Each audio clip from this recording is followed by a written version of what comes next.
we are going to chat about compound exercises today. They are great for a multitude of reasons. The first one being, I'm a busy mom, I have 3 kids, my workouts have to happen during nap time.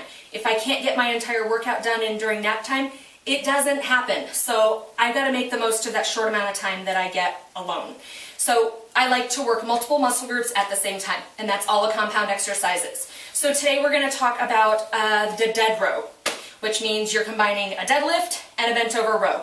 Nothing fancy, very traditional exercise, but super effective. We're going to target the back of the leg right up here, right where it meets your tush. You know, that little area that tends to carry some extra fat. We're going to get rid of that. We're also targeting the back of the shoulders, right into that rear delt, the rhomboids, some traps. We're going to get all of that. A little bit of lats. You know, if it's behind by your shoulder blades, we're going to be rocking that one.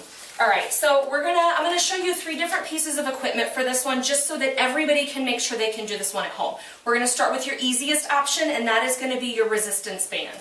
So if you do not have equipment like dumbbells or barbells or any of that kind of stuff, this is a great place to start. These are super cheap. So get that band underneath your feet, just let the handles go, because you're gonna come down and grab, you're gonna choke up really heavy on these. So come as close to the feet as you can get.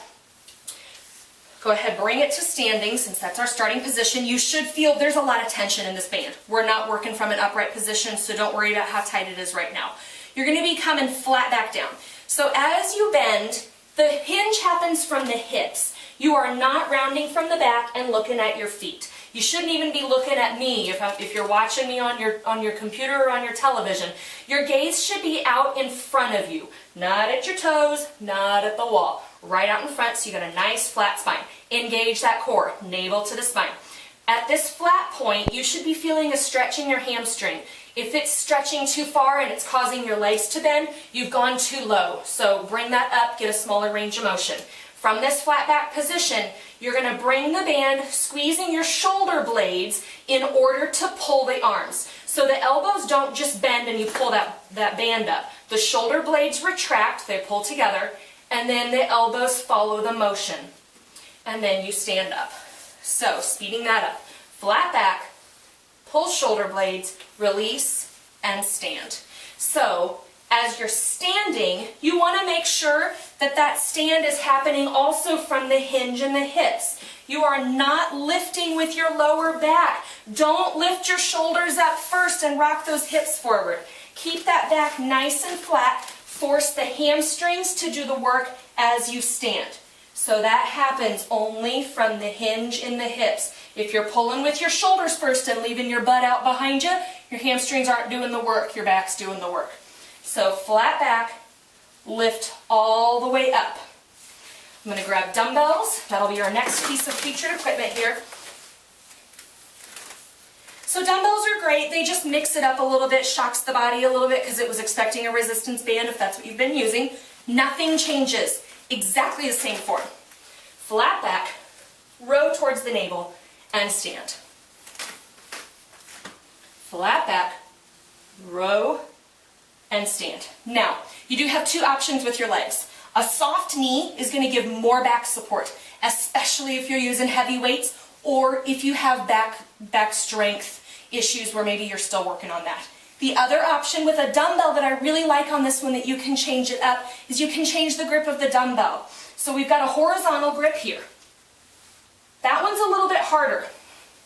Change it to a vertical. Flat back, row, release, and stand. That one's a little bit easier. Now, same thing with the barbell. Nothing changes. The form is always the same no matter which piece of equipment you're using. Shoulders roll back, navel tucked in, flat back down, row to the navel, and stand. Flat back, row to the navel, and stand. Show you from the side real quick. Flat back, and stand. Now remember, as you row, that pull comes from behind the shoulder blades, not from the biceps. Don't just bend the elbows and get the weight as close to your body as you can get it. Pull from the shoulder blades, squeeze back, open up your chest, retract those shoulder blades, pull them back and together, and then your arms will bend because they have no choice. Try that out for, I don't know, maybe 3 sets of up to 20 reps. If you're getting as high as 20 reps, it is time to increase your weight. Really, as you get towards like that 12 to 15, 16 reps, you need to be looking at increasing weight then as well. So keep that weight heavy, watch the fat fall off, and we will see you for your next video feature. Happy fitness.